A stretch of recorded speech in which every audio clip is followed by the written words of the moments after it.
This is after he got married. And we're live.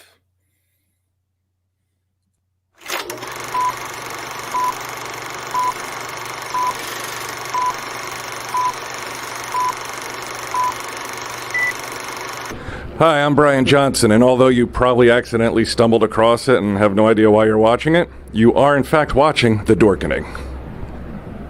Hello, this is Tom Kenny, voice actor. The voice of the Ice King on Adventure Time. And SpongeBob SquarePants. Meow. Oh, Gary the Snail, too. Hey, guess what you're filling your eye holes and ear holes with? The Dorkening! Oh, I love the Dorkening. Very popular in Ooh. And Bikini Bottom. Hi, I'm Lou Ferrigno. You're watching The Dorkening. And you know what? You don't like me when I get angry, so don't get me angry. You better keep watching The Dorkening. This is Kevin Conroy, the voice of Batman. You're watching The Dorkening.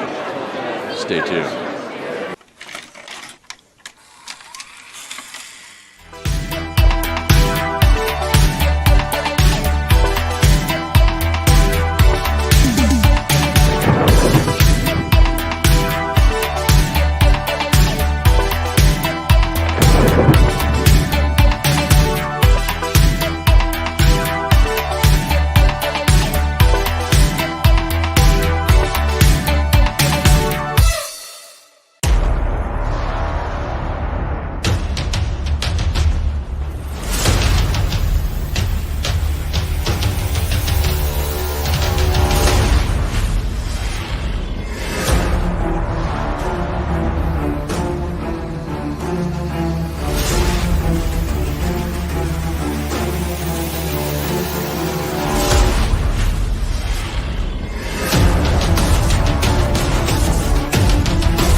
And we are now live on Splash Pages, the comic book club. We have an awesome show scheduled for you today.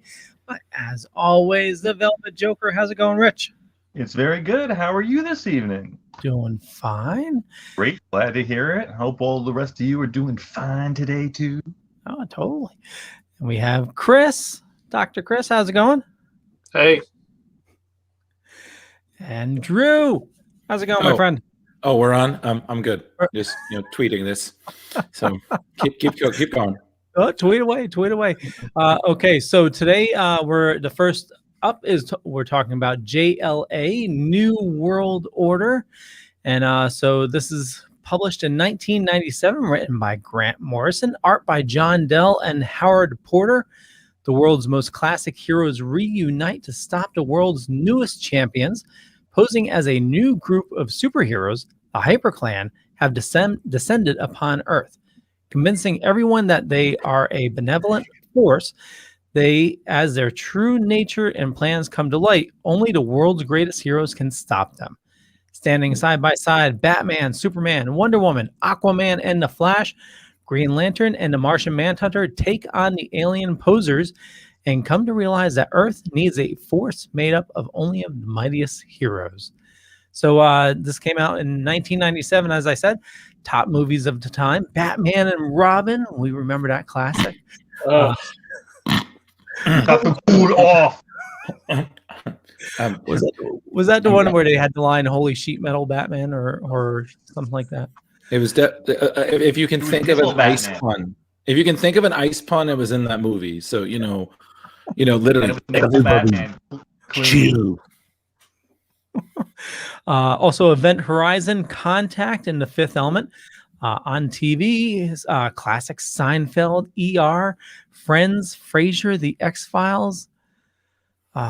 Seems like it was not that too far ago, but Okay, I'm going to share my screen here. And Rich, why don't you kick it off? Tell us what you thought. Well, number one, I had not read this storyline before, so it was a fun surprise. I really enjoyed seeing Aquaman with his hook. It's been a long time since we've seen him with the old hook. And sort of like almost a Momoa-esque sort of look, except that he's blonde. Now, what was the story behind the hook? I've heard it before, but he had to cut off his own hand?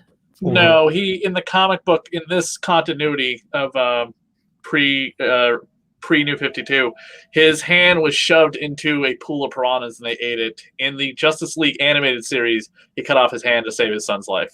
But he eventually gets like a glowy hand and then eventually gets his hand back and then he dies and then comes back. So he's fine. Yeah. But he has that hook hand through Peter David's run. Peter David is the one who did that to him. Happened just in time for 0 Hour too. Did Kevin Smith do any of that as well? I remember him talking about. No, Peter David. Okay. All Peter David. Gotcha. And Leo, it was a fun story. Seeing like sort of had these superheroes that sort of came from space that could do things. They were super powerful. They all seemed to be pretty much as powerful as Superman. And they were seeding a desert and they made things grow. So people were automatically like entranced and like, oh my God, these are our saviors. They're going to save the world, save all our problems. And they were just Martians lying in wait. Spoiler alert. White and white Martians to boot, the enemy of the green Martians. That's right. They were the warlike Martians. And it was funny how fast and I know it was mind control, but how the nation was turned against the superheroes quite easily. Chris, what were your thoughts on this? I had only read one Justice League comic book prior to this. I mean, I knew about the Justice League and the Super Friends, and I knew who the Justice League were from hearing them, but I had never read a Justice League comic book other than the one where Doomsday beats the crap out of the shitty Justice League.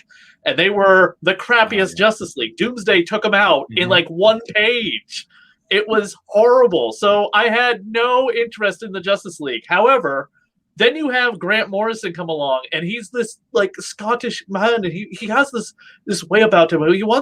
He says the Justice League was just terrible, and I wanted to rewrite them. So I wanted all the A-listers in the Justice League at the time, and none of the A-listers were in the Justice League. Superman sometimes was there, so I wanted all the best characters to be in the Justice League. So we decided to get rid of the also-rans and put together this amazing team that could really kick some ass. And I bought up every issue of this comic book when it came out. I mean, the artwork was phenomenal, and Grant Morrison really made the Justice League something to read about. Because if you had read a Justice League comic book prior to this book coming out, it sucked. It really sucked. Now, Drew, I believe you said you were excited to reread this. Yes, and before I get into my thoughts, I'd like to say that Chris's Grant Morrison was good, but he needed to shave his head to make it complete. You're welcome. That wasn't horrible. I mean, the Scottish accent left a little to be desired, but good on you, buddy. Have you ever read Gods and Monsters? Yes. Absolutely. So very worthy. But to my point, I've only ever read one issue in this arc, which was funny enough after this storyline. So I had walked in with little knowledge. I mean, I'm a fan of Grant Morrison's earlier work, and I thoroughly enjoyed it. I think he, as Chris said, he took the Justice League from I wouldn't say a bunch of nobodies, but maybe some B-listers and kind of brought the A team back together. I mean, it's essentially minus Hawkgirl. This is the team that you'd see in the Justice League cartoon later on in the early 2000s, and it's fantastic. I mean, you have Grant, you have it's Howard Porter doing the artwork, and it's fantastic. The amount of cinematic action storyline and whatnot. Although I do agree that it's very much a comic of the time, because especially with the Hyperclan design, I mean, that's pretty freaking 90s right there. Just style and colors and just jagged lines and pizzazz. It was very much a thing that if you saw that now, oh, it's a retro night at best. But no, it was great. Leading up to this story, besides Drew had a better compliment for the Justice League at the time. I mean, in that one shot, we had Ice and Metamorpho and Obsidian and the most 90s looking guy who I don't even know who the hell he is, but he has a ginormous ponytail and the size of his head shaved. You can't get much more 90s with that haircut. The context leading up to this was there was a storyline called Midsummer's Nightmare where the Justice League all lost their powers and they had to fight villains without their superpowers. And just prior to that, I don't quite know how all the continuity fits in, but just leading up to this, the sun had been destroyed by the Sun Eater, or Eaten. And Hal Jordan, using all of his parallax powers, sacrificed his life to reignite the sun. And that had just happened just prior to this, because this takes place right when Superman gets his powers back and just before he becomes Electric Boogaloo Superman. Which he is blue and electric for like a year. So very, very weird. Yeah, but very, very 90s. They try to update Superman, but there is as Drew said, something amazing about Howard Porter's artwork in this. I mean, he'd go on to draw The Flash for a while. And he's been a pretty much staple DC artist for a really long time. But the splash pages in this book are amazing, of like Wonder Woman with her logo and Batman and Superman with amazing 2-page splash capage. It's absolutely amazing. But this is also, by the way, where Grant Morrison would start his Bat God, where Batman is infallible and can do no wrong. Yeah, well, that's how he's supposed to be, right? Yeah, up until the Tower of Babel. Damn. And Howard Porter is also a terribly nice guy. I got the honor of meeting him at a comic book signing, and he drew me a great joke. And I got to chat with him for a few minutes, and just very down to earth, and didn't seem full of himself at all. And he was sort of in the prime of his career at that point. Oh wow, that's awesome. And the other thing a lot about this is maybe some people don't realize this is Kyle Rayner, because he's the only Green Lantern left. This is Wally West Flash. Barry was still dead or lost in the Speed Force because of the Crisis on Infinite Earths years prior. Wonder Woman, by the way, would die in her own book right after the main story, and Hippolyta would step in as Wonder Woman because they have retconned that Hippolyta was the Golden Age Wonder Woman. So all those Golden Age stories that Wonder Woman was part of could still be part of continuity by saying, "Oh, that was Hippolyta, however you pronounce her name, not Diana." Fine, buddy. Which is really cool. So Hippolyta becomes a part of the Justice League, and they also open up the membership to like Green Arrow, Plastic Man, Steel, Hitman, Artemis, and Tomorrow Woman, who is a kind of like a Vision character for the Justice League. She only lasts a couple issues and gets killed. Chris, remember to breathe when you're doing your nerd rants. That might help with the pronunciation. Breathing. Just letting you know, because you're trying to C-3PO it, and I'm just telling you, buddy, like it's just, you're no Anthony Daniels. You're doing fine, but just saying. I will say that I really did enjoy that whole back and forth between Kyle and Wally, because you get that idea that you like some of the Justice League they've been doing this for a while, but occasionally you got to interject that new blood. So you have this whole back and forth, and you have Wally, who knew Hal Jordan and looked up to him the same way he looked up to his Uncle Barry, and then you have Kyle, who's essentially a rookie. He's inexperienced. He's still kind of getting the hang of being a ring slinger. And, they're just going to keep, like, I love them going back and forth, begrudgingly working with each other while they're dealing with the situation that's ultimately threatening them. I mean, they're good. They're the Flash and Green Lantern, but, you're dealing with a team of essentially Supermen. Like, That to me was one of the best highlights, and I think it also highlights another amazing point of Morrison's, that especially early in his career. Now I feel like he's kind of past his peak, but he was really great at creating these very realistic interactions with people among extraordinary circumstances. Like, you could get lost in techno speech, but then you could have just a very simple exchange. And I feel like that's kind of important when you're dealing with these kind of situations, because you're dealing with people who are dealing with apocalyptic situations almost every day. You know, you got to maintain some humanity there, or it's just going to overwhelm you. Yep. Did anyone notice the cameos by some of the Marvel comic characters who got killed by, like, Wolverine, Doctor Doom, and when the Hyperion squad is like frying them in the desert, like burning them alive at the stake, Wolverine is seen like in the mist, and Doctor Doom and a couple other Marvel characters I couldn't quite make out. But that is very clearly Wolverine being burned at the stake. Totally missed that. I also missed that as well. Wow.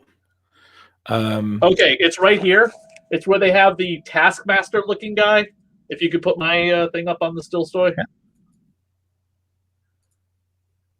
So right there in the bottom, where they're like just killing these villains, because, you know, the public's like, yeah, kill the villains. Oh, right yeah. Here, we have Doctor Doom. We have Wolverine, and apparently one of these others is another Marvel villain, but I couldn't remember who they said that it was supposed to be a allegory of.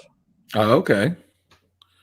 Sorry, this wasn't. I said Taskmaster. I was wrong. I don't quite know who this is, but Hyperion was taking the law into his own hands. Or Hyperion. I'm sorry.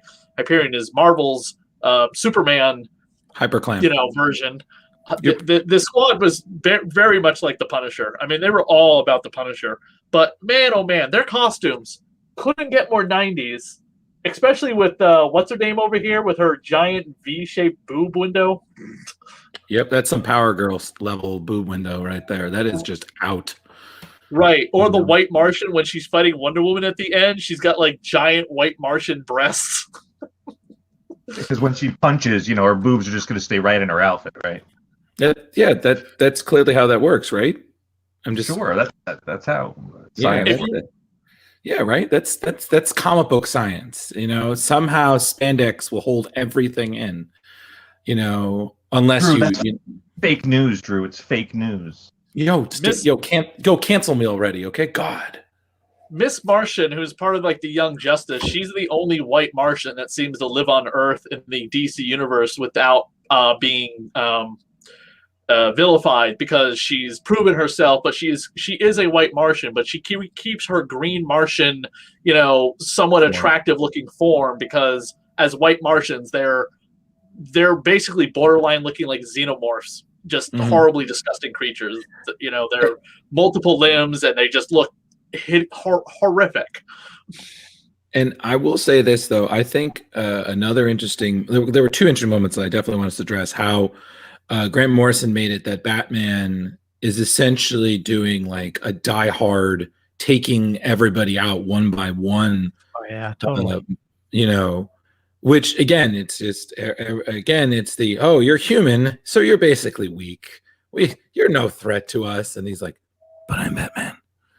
And he just takes them out one by one. For me, I think it was like when he lit the match. Yep. And everybody's like, yo, he knows. And he was like, I'm Batman, bitches. Bam. Ring of fire. That is definitely something we definitely need to discuss, being really freaking cool. But I actually think that the other thing to discuss is the ending, because especially how DC touched on that in later stories.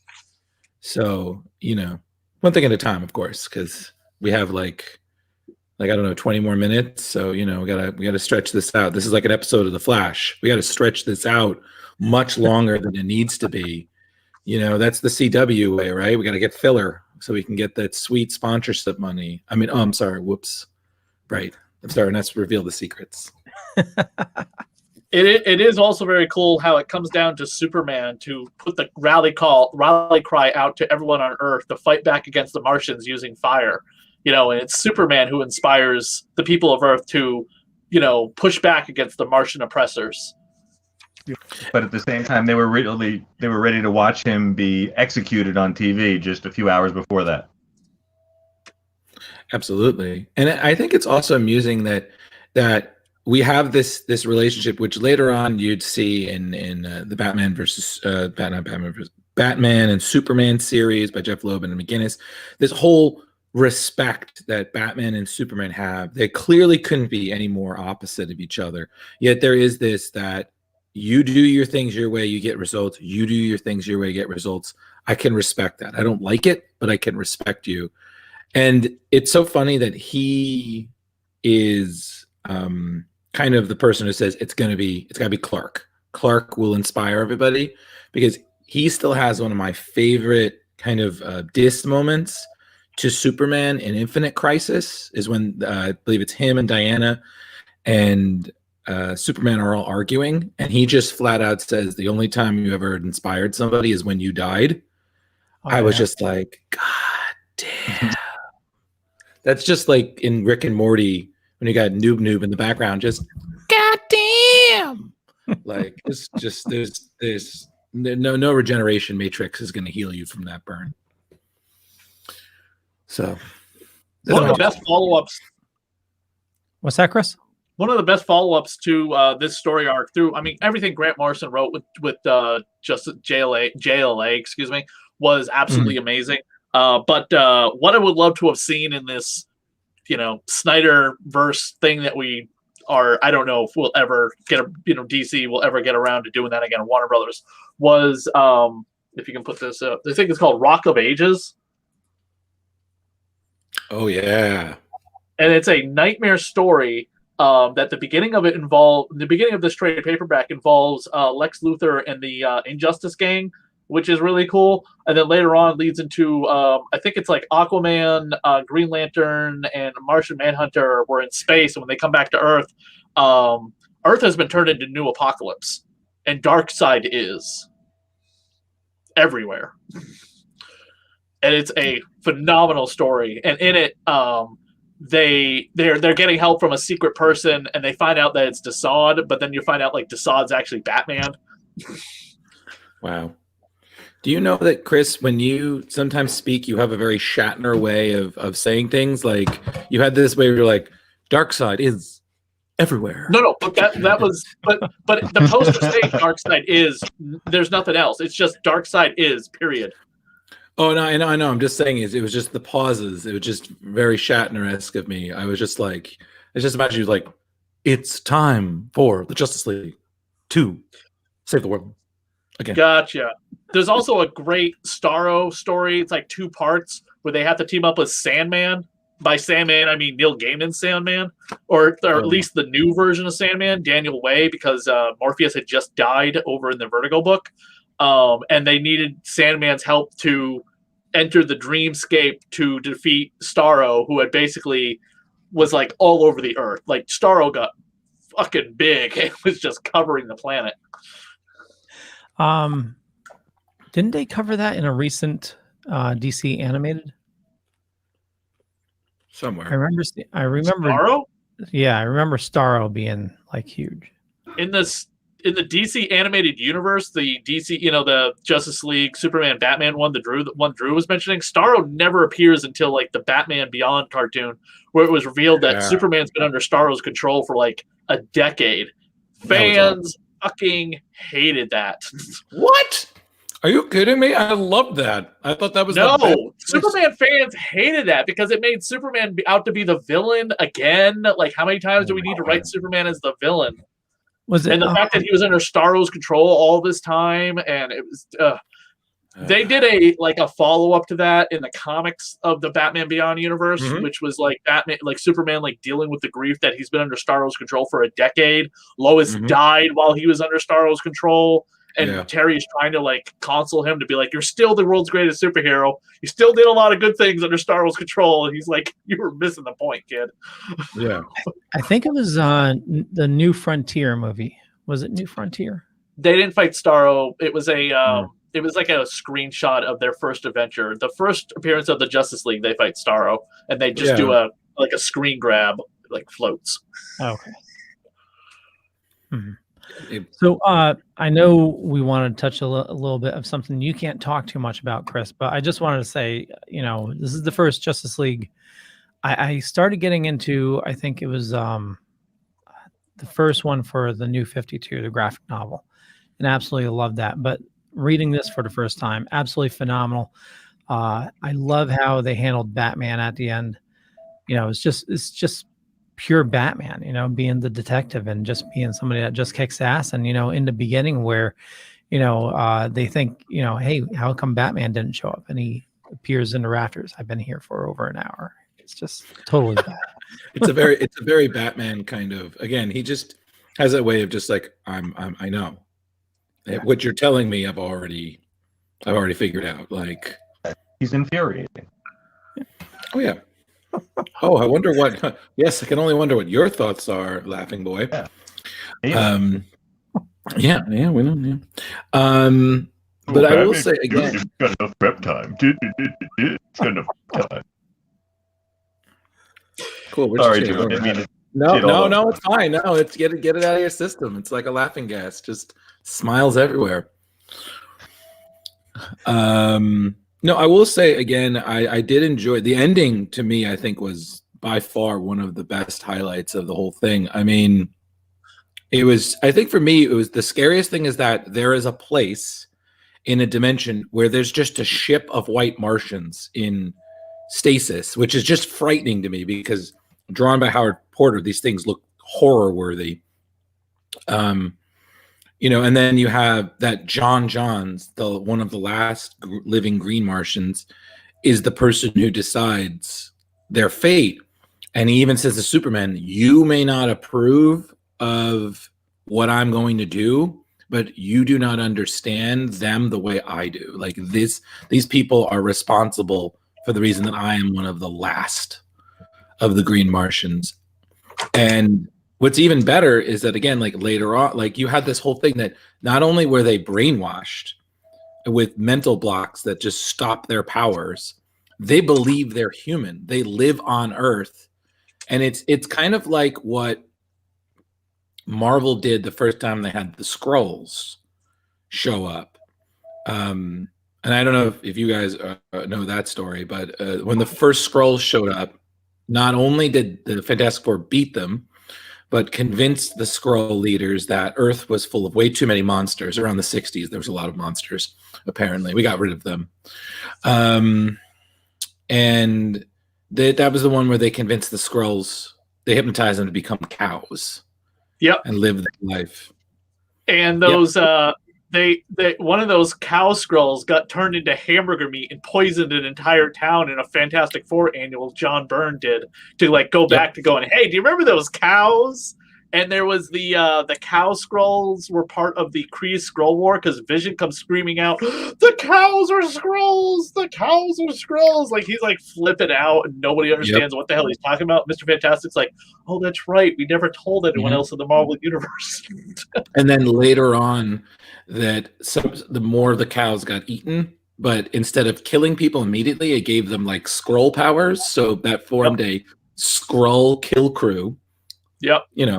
And they were like, hey, we're going to die because human beings weren't meant to eat alien cow meat, apparently, which I guess was at that time. I think that was Millar and that might have been Morrison, too. That was their way, I guess, of talking about mad cow disease. And which is like, we're going to die from this. Let's kill some Skrulls, which, of course, Marvel was like, no. But back to my point with this is that you had these people, and you just know they're gonna wake up one day. Something's gonna trigger their memories. They're gonna remember that they're white Martians. That they hate the Justice League, and the fight resumes. But which is something like I said, we saw them touch basis in recently in Future State. The Hyperclan come back to fight the Future State Justice League. Spoiler alert for anyone, but it's been out for months. So again, guys, go support your comic book stores, please. read these stories. But it's just crazy. And I think in Brightest Day, there was another situation where somebody, I think it was either a white or a green Martian, woke up. She thought she was human. She woke up and, started laying waste to the people of Earth. So it's really interesting that you have that whole, your neighbor might actually be an alien, but legit. So that's just my 2 cents again. No, totally love it. I just wanted to just bring up here, the main baddie here, just the way he's drawn, just this psychotic, laughing smile is just, it's just so eerie. It just, you get, to me, I get like a Terminator vibe from it. I don't know. A little bit. I find him to be a handsome chap. This is a fantastic JLA Grant Morrison story that came out of this run of JLA. This is the introduction of the crime syndicate for the first time ever in the post-Crisis universe, because the crime syndicate had been killed during the Crisis on Infinite Earths, and Grant Morrison wanted to bring them back in a way that made sense to the current continuity. So he did so in this JLA Earth 2, because at this point there was no multiple Earths story arcs going on. It was the one Earth. It's the single Earth. If you picked up the new DC Infinite Frontier, which came out this past Wednesday, there is now one Earth again.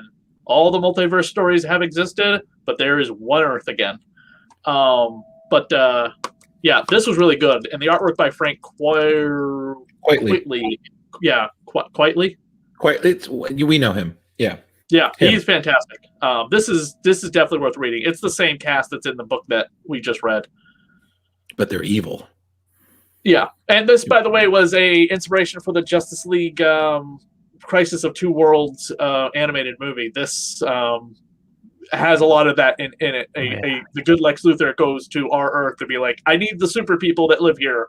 Help me. And they're like, Lex Luthor, oh, you're supposed to be in jail. Let's fight you. Wait, but I'm not your Luthor. I'm better Luthor.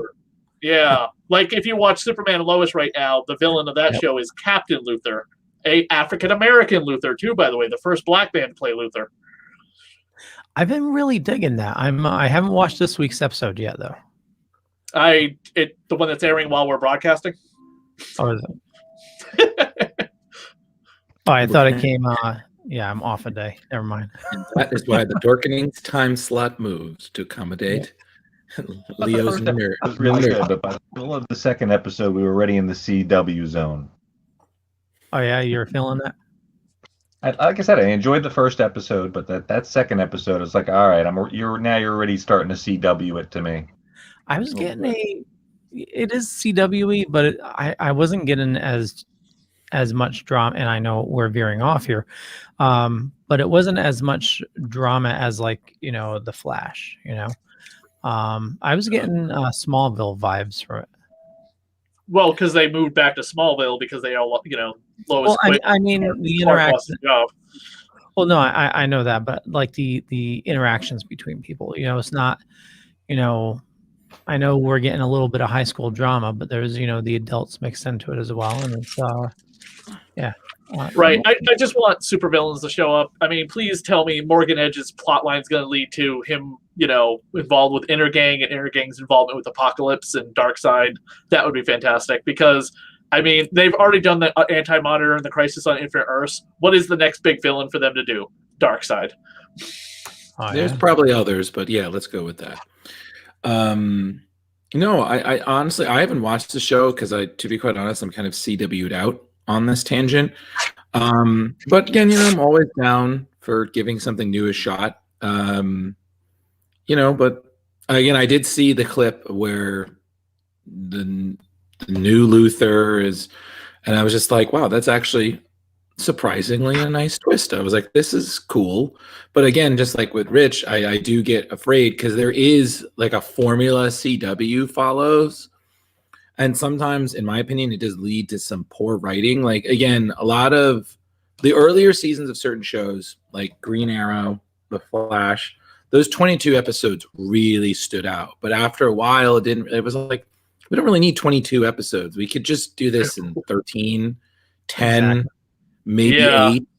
Like for me, it's for like I always enjoyed the Flash. I was like around Savitar. I was like, okay, we could wrap this up soon. But then season 4 was abysmal with the Thinkerer.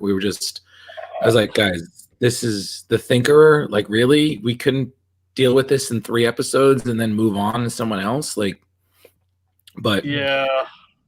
yeah, but Yeah, And then the only good episode of season 4 was the crossover with the Nazi Earth. Oh yeah, Captain Cold. Mm-hmm.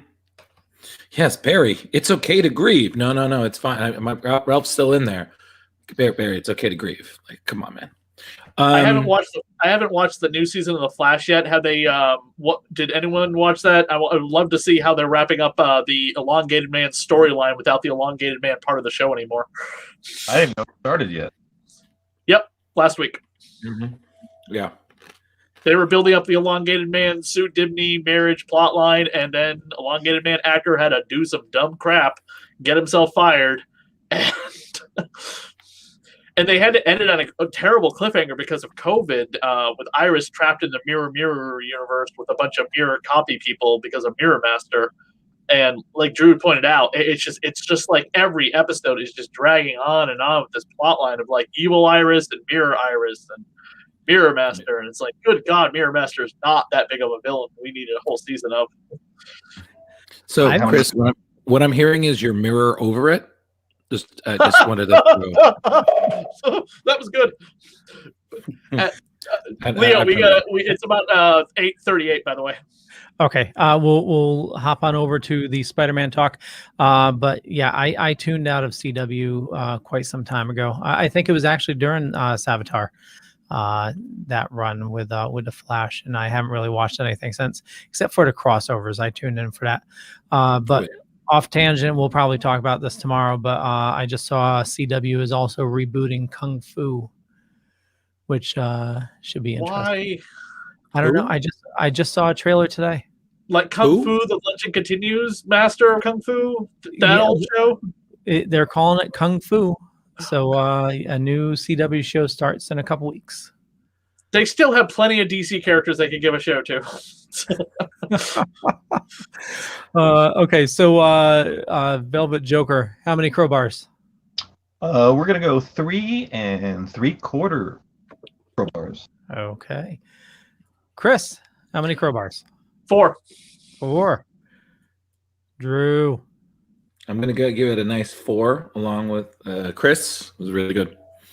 Okay, I'm gonna give it 4.5. I loved it. The only thing is I love the artwork, but I didn't like how they drew Superman's neck like way too big. Like it was, a little seemed odd for me. But other than that, the artwork was just amazing.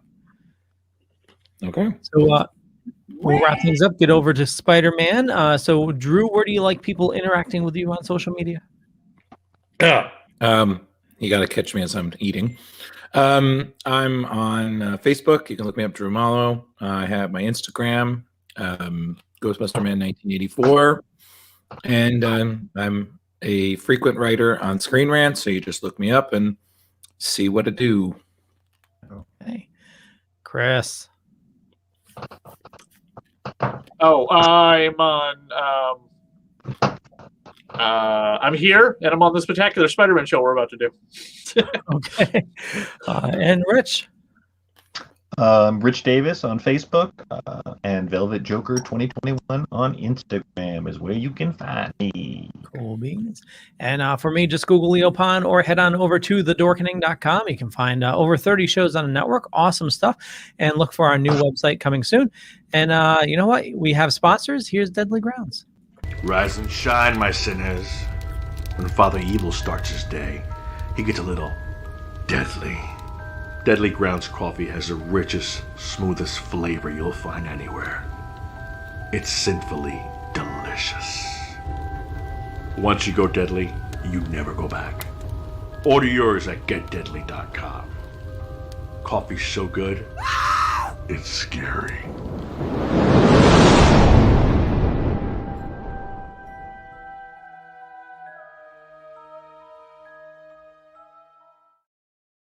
Okay, we're talking about Spectacular Spider-Man 144 in Ill Wind. And so published in 1988, written by Jerry Conway, art and inks by Sal Buscema, letters by Rick Porter. I'm sorry. Like Cat is interjecting into the program. Sorry. Cat butt. Look at that bodega cat right there. Come here, Bubba. Bubba. I'm sorry, Leo. Your no interactions worries. are usually great, but that would just fuzzy cat butt. Kills the show every time, man. Oh, you got to stop for the cat butt. So, in Ill Wind, part 1 of 2, script by Jerry Conway, pencils and inks by Sal Buscema.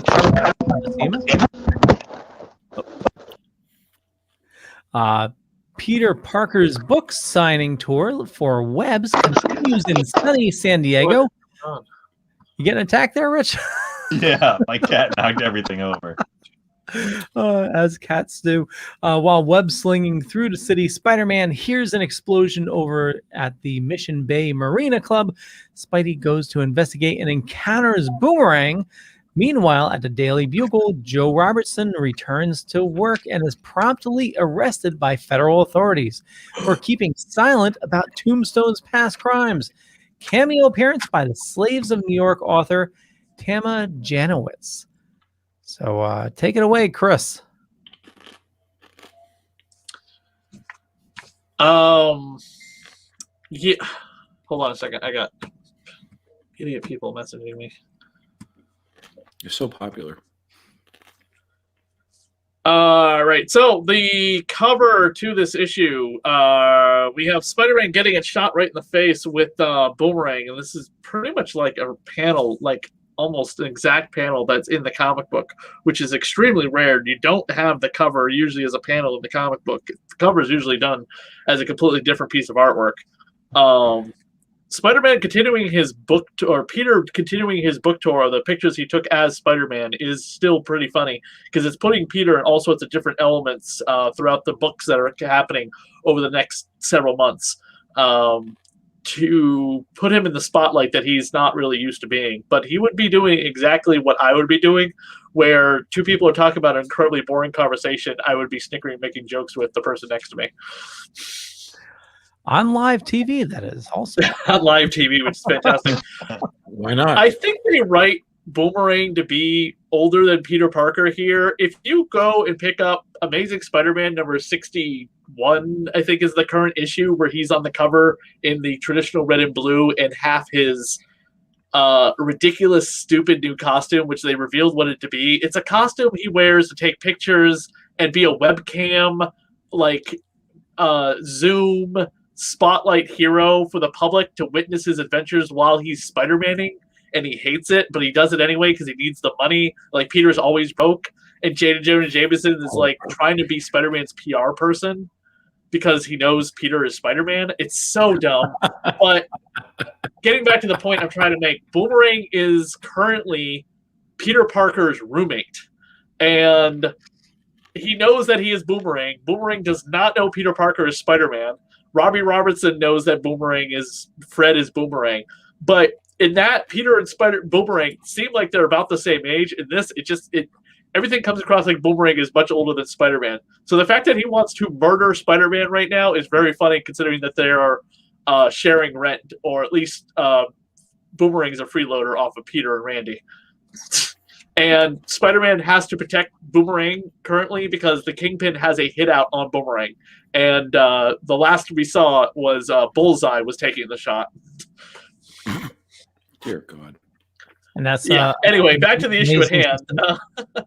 A lot of this issue is mainly Peter on his book tour. You know, it's just that's the focus of the issue. There's like the one fight with Boomerang, which is fine, and you get this amazing, awesome splash page of Sal Buscema's Spider-Man as he says this, as he has to web sling to clear his cobwebs because he'd rather be in New York with his wife, supermodel smoke show Mary Jane Watson. And who can blame him? Yeah. I mean, he's like talking to her, and like all the panels are, I miss MJ. Oh boy, I wish I was with MJ. I could be in New York with MJ. Yeah, the pose they have MJ in is very provocative. Yes, definitely. Spider-Man leaping onto the whatever this thing is in San Diego. Does anyone know what this building is in San Diego? Turn the page, Leo. Never been to San Diego.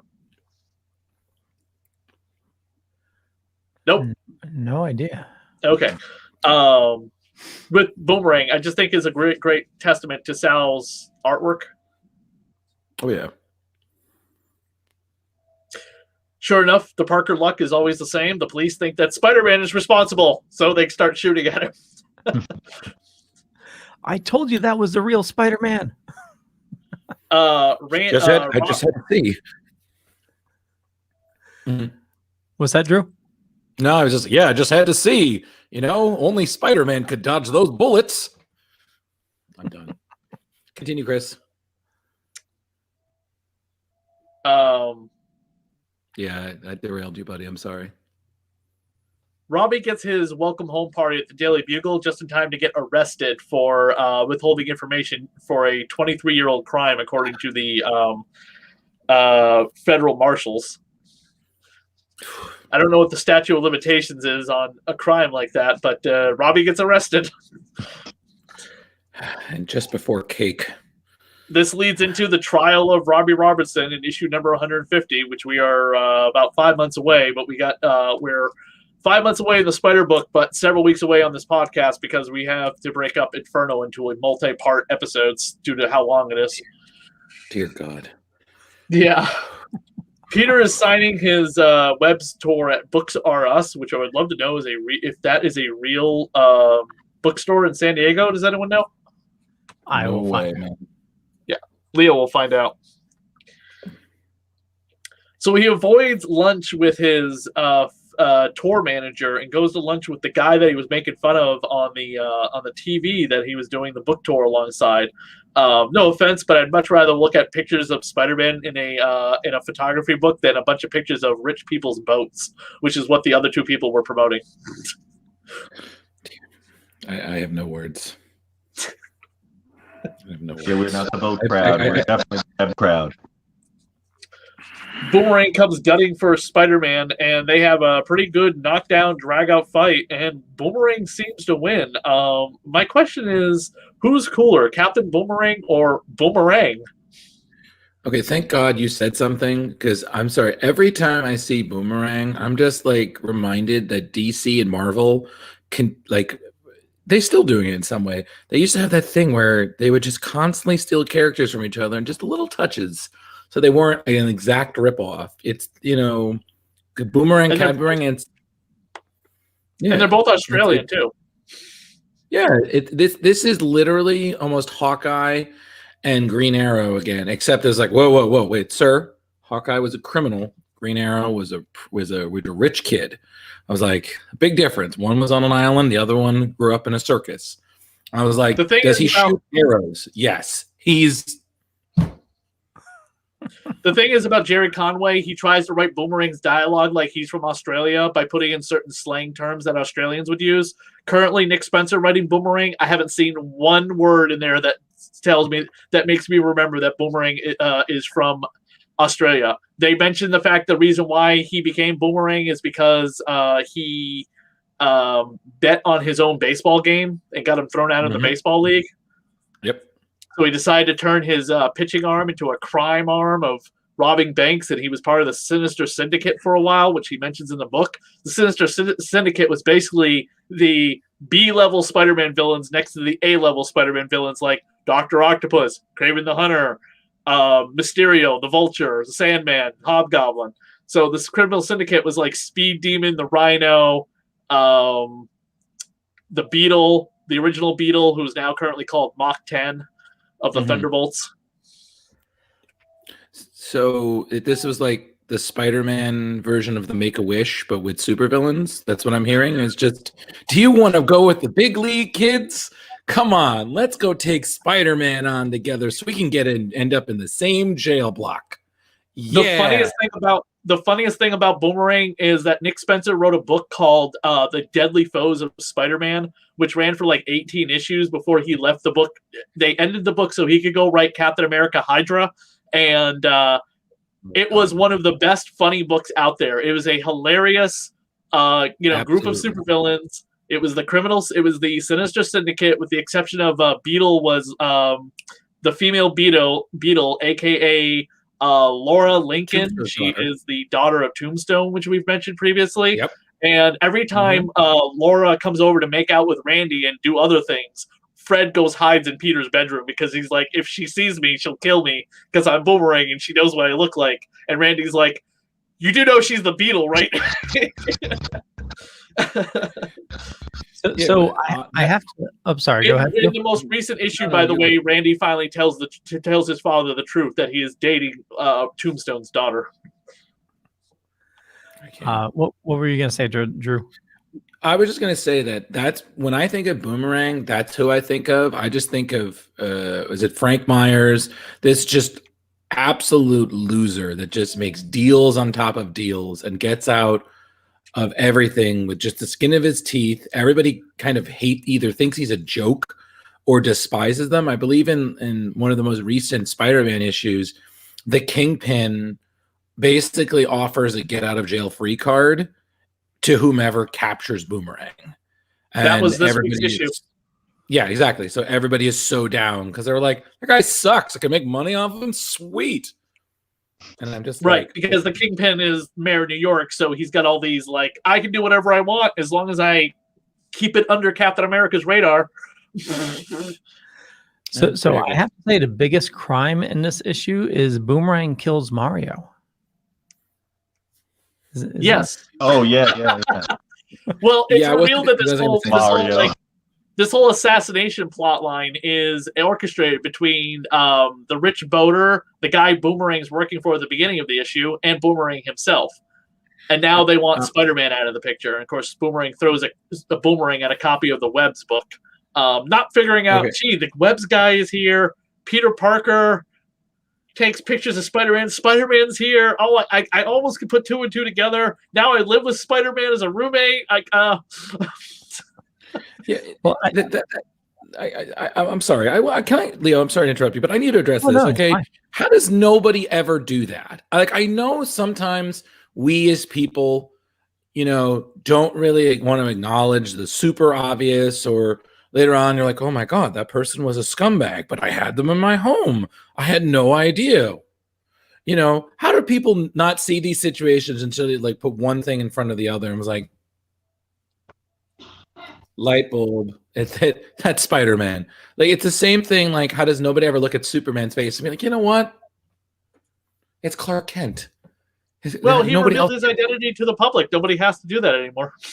Yeah, okay. You know what? You're killing me.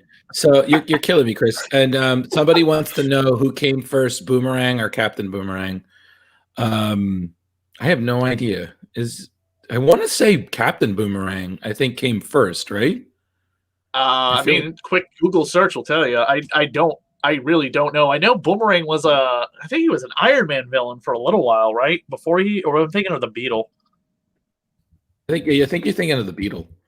Didn't Boomerang get like a power up at some point? Like, he used to like not have boot jets, and they always do.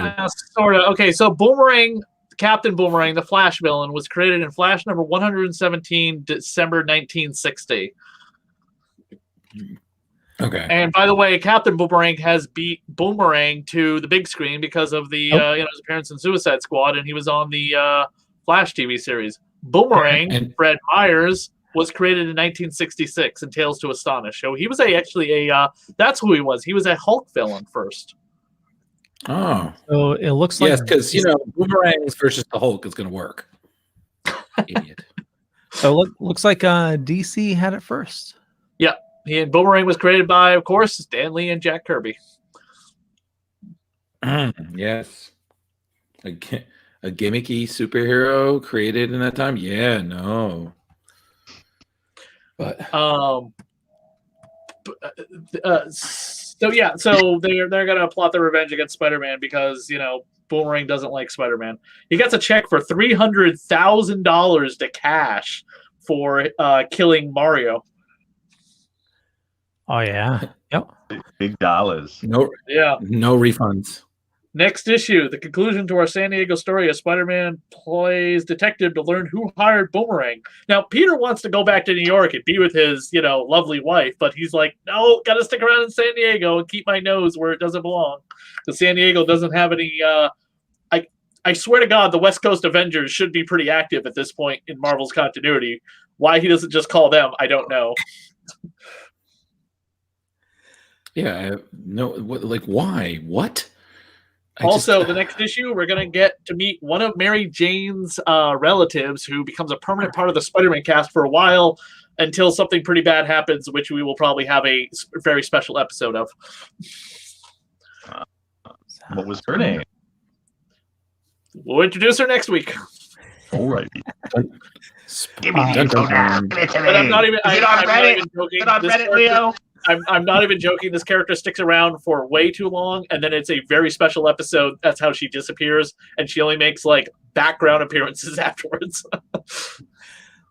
Geek Life HQ says, and this was way before Daredevil headed out there to California. Yeah. No, this was after Daredevil.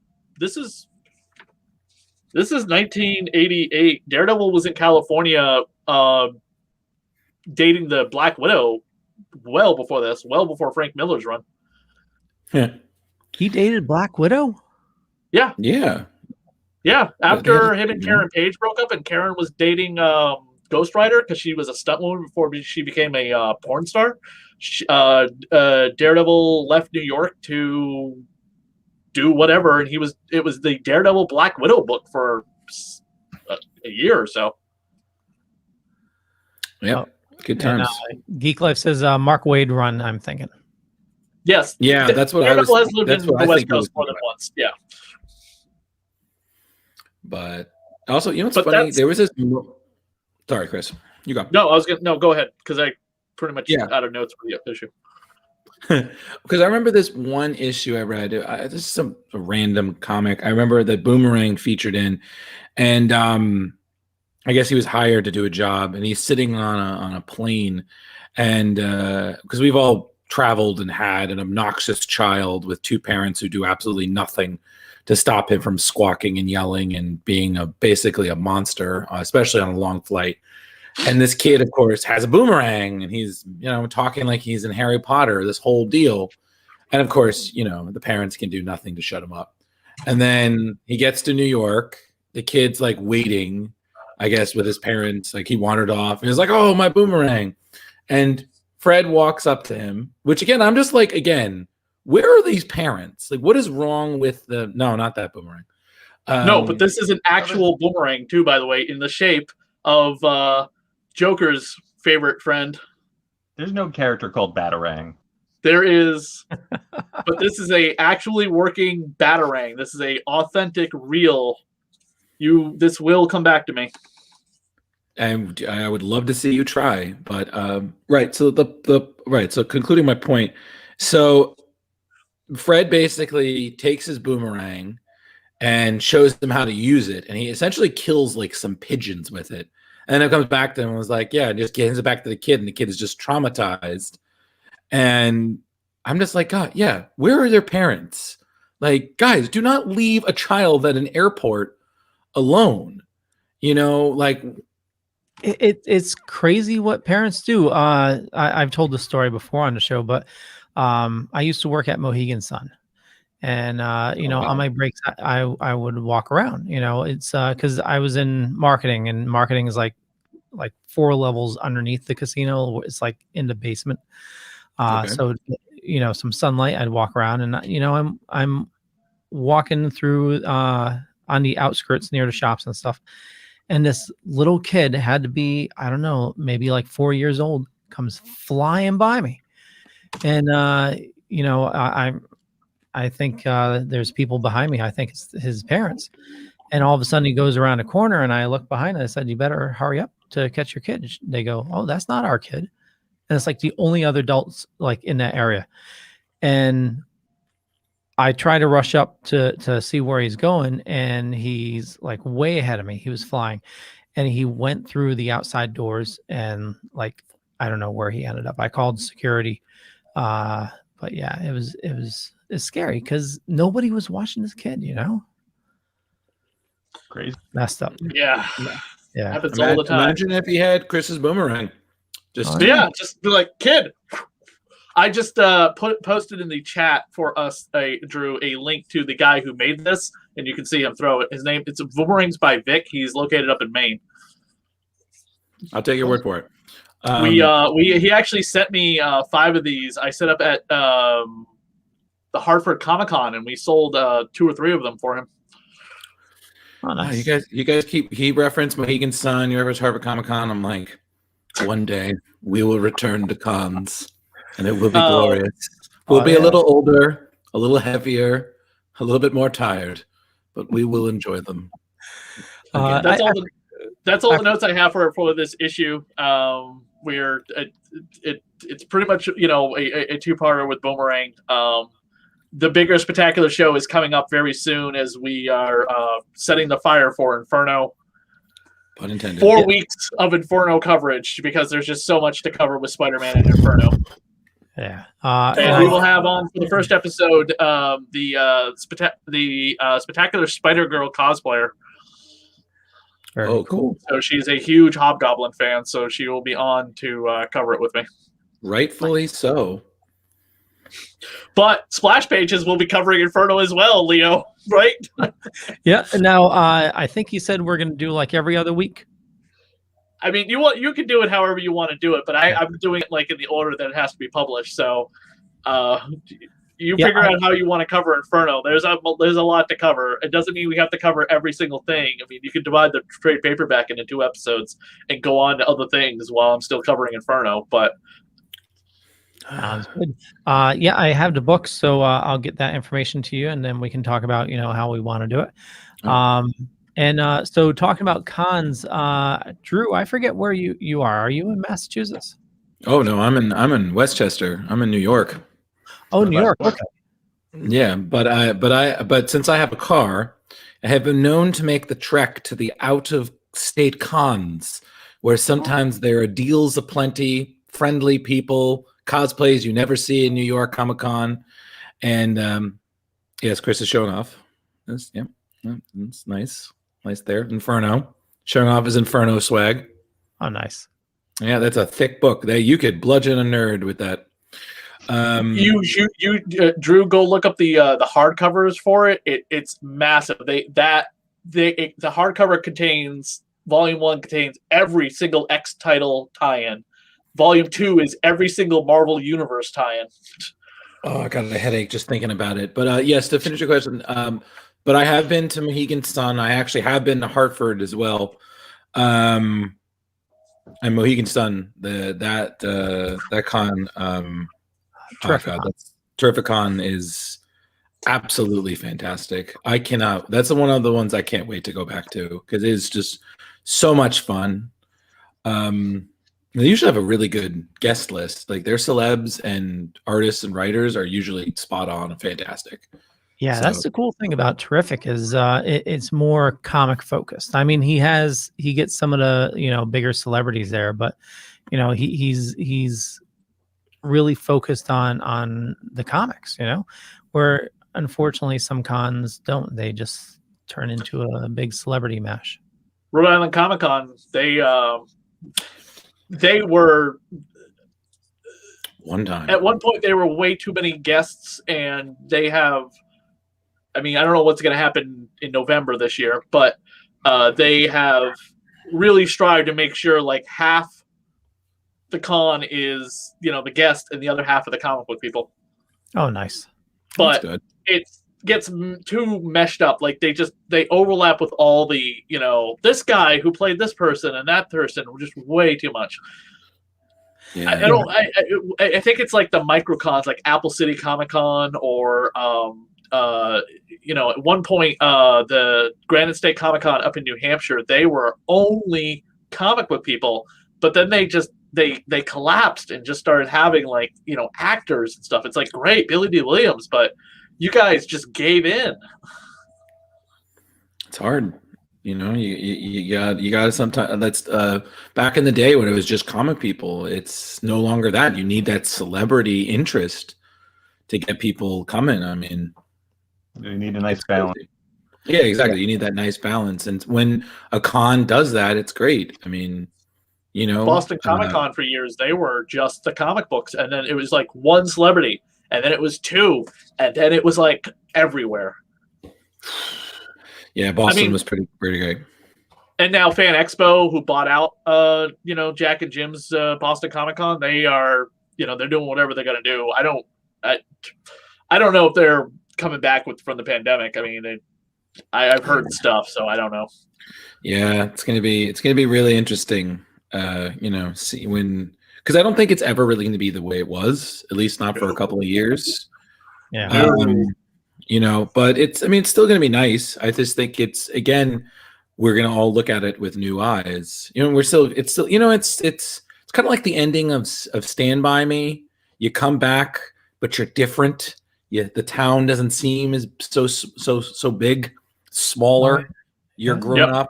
You poke the dead body.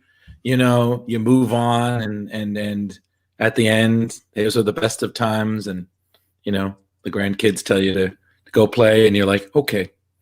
And cosplayers aren't afraid to wear a mask, so no big deal there. Boom. Right. Exactly. That was the best part, is you could be in character and you're wearing a mask. It was like safety first. Boom. So we'll be back next week. The next episode is Spectacular Spider-Man, leading into Inferno. Can't wait. Awesome. Well, I want to thank everybody for participating this week. And we'll start with Drew. Where do you like people interacting with you? Anywhere that Chris's boomerang can't smack me in the face. So I'm Drew Malo on Facebook, Ghostbusterman 1984. I also write for Screen Rant, so you can look that up. And yeah. Okay. Velvet Joker. Check me out on Instagram, Velvet Joker 2021. Okay. And for me, just Google Leo Pond, check out thedorkening.com, and look for a new website soon. And Chris. You can find me on here. Spectacular Spider-Man does not have, I don't have social media pages for Spectacular Spider-Man. I'm sorry. I'm not going to create them. But I'm in the Splash Pages group, and I run all the episodes on my Twitter and everything else. Leo, don't forget to retweet the new episode of Hammer. Yeah, I'll do that right now. The other show I do here on the network is Boobs, Blood, and Badasses. We just posted a brand new episode for the 1959 movie The Mummy, starring Peter Cushing and Christopher Lee, with me, my co-host Ro, as well as last week, Charcy, Lux, and I just posted a new episode of Goth Girl Horror, the Hack Slash podcast, covering my first Maniac issues 1 and 2. And that is the other podcast I do for comics. And then my own graphic novel is available over at Vlada, a Dracula Tale Facebook page. You can message me there to get a copy. It's new print copies are coming. I'm out of print copies and stores are running out. Sweet. Good for you. Yeah, except for we just can't get any more due to problems. Yeah, let's ask him more about some shipping things. We'll elevate his heart rate. Ah! Oh my God. Deep breaths. We have to still do Inferno. You have no idea how much this is stressing me out. But let's end the episode. Damn it, man. Give me a heart attack. We'll get there. Good night, everybody. Good night, everybody. Good night.